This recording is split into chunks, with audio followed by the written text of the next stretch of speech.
it just, I have to say, it feels good to see Russ on the other end of this. You know, I can't imagine that he, although to be fair, the man is an ass, but he's not a dumbass. He had to know that this was going to spark this kind of controversy. I mean, he had to. And that's why we have to be careful. And this leads to my next point.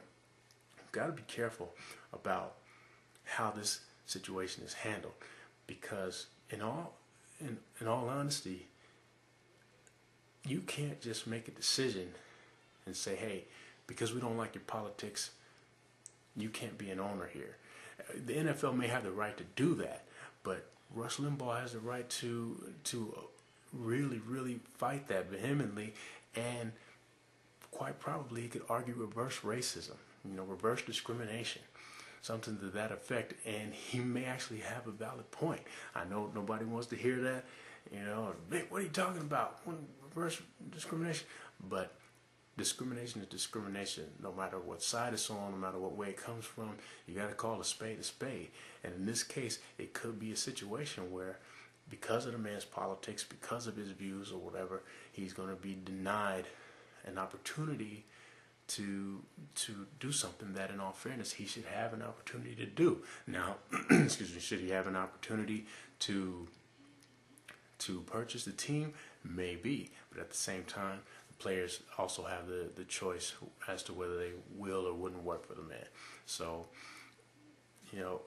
still, I say the man had to know what kind of controversy this will spark, and we'll see where it goes. Maybe he'll use this to his advantage.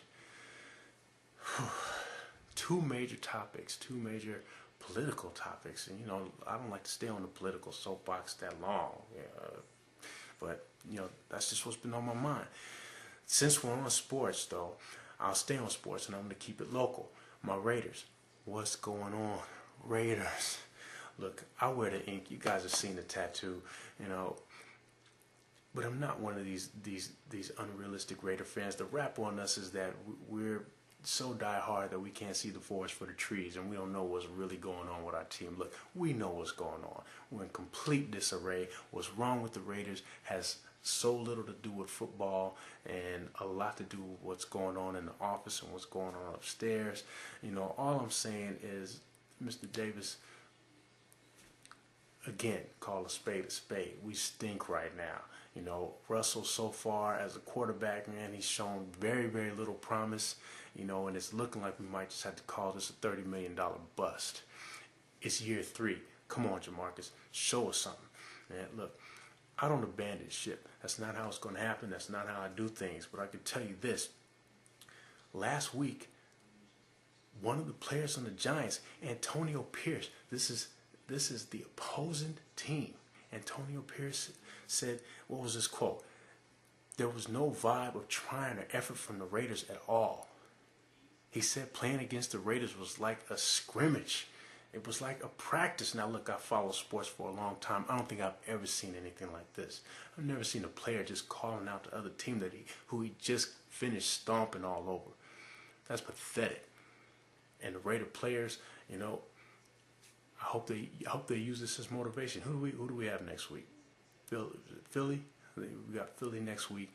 Maybe these cats will use this as some kind of motivation to get it going. I mean, if that doesn't motivate you, then I don't know what will motivate you to get it done and do your job.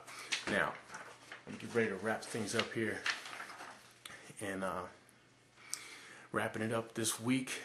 This week's email, the email of the week comes from Jay from the town.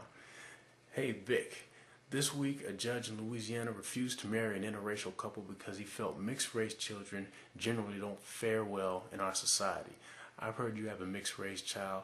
Is that true? And if so, what are your thoughts on what this judge had to say? That's Jay from the town. All right, it's true. That's true, Jay. And no one understands more about the whole mixed kid thing than I do.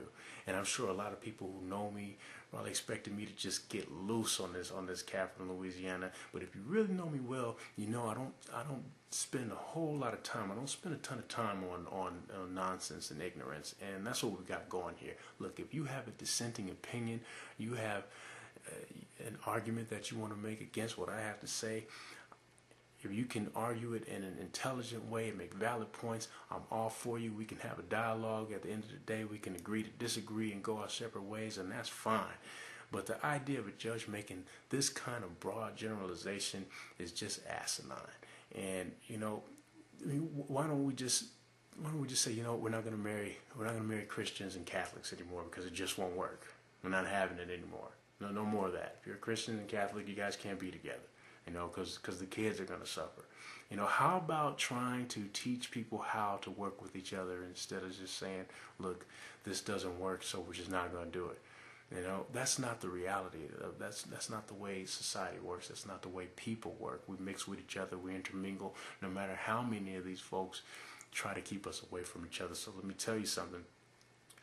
Thank God these kind of dinosaurs are becoming extinct, because that's where they belong. There's no place for you guys except in the annals of history. That's all I got this week. Hate to leave things on a sour note, so thanks, Jay from the town, for the email. Don't know what town that is. Isn't it funny? I remember a time when the town was Oakland. Didn't matter where you were from. If you were talking about the town, you knew and I knew we were all talking about Oakland. Now it just seems like wherever you're from, that's the town to you, which I guess is fair. If you're from San Ramon, as far as you're concerned, that's the town. I'm from the town. Where's that? San Ramon. So Jay from the town, I don't know where you're from. Thanks for the email. We're getting ready to get out of here. The movie to see this week, Cloudy with a Chance of Meatballs. Don't laugh. That was a good movie. If you got little ones, little kids, your own nieces or nephews or whatever, even if you're like 16 and you got a little chick you're taking out am I not supposed to say chick? Little young lady that you're taking out to the movies, take her to go see Spaghetti or Cloudy with a Chance Cloudy with a Chance of Meatballs. It's a good movie, man. It's worth checking out. And my song for this week is Western Union by W. I don't know how many of you cats, I know a lot of you cats have been hip to it for a little while, but I know there's a lot of you who have not. Man, this joint got me feeling like the West Coast was back. It had me feeling like, it was 1994 all over again. Go call Dr. Dre, bring Snoop Dogg in and lay it down. It's called Western Union. It's by W. That's my joint for this week. I'm going to ride out to it. And, peace. Roll it up, light it up, smoke it up in the Dutch.